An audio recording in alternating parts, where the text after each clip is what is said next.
नमस्कार, मी doctor Vinay Kumar Rathod, police अधीक्षक छत्रपती संभाजीनगर।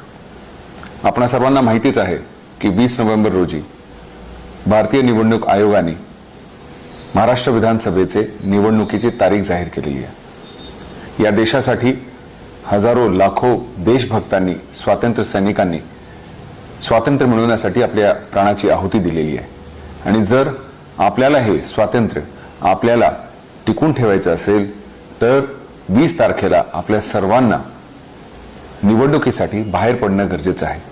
मी आपल्या सर्वांना विनंती करतो, आवाहन करतो की छत्रपती संभाजीनगर ग्रामीण मधील सर्व नागरिकांनी 20 तारखेला सर्वांनी आपापल्या मतदान केंद्रावर जाऊन मतदान करून आपल्या मतदानाचा हक्क बजावावे। धन्यवाद। जय हिंद, जय महाराष्ट्र।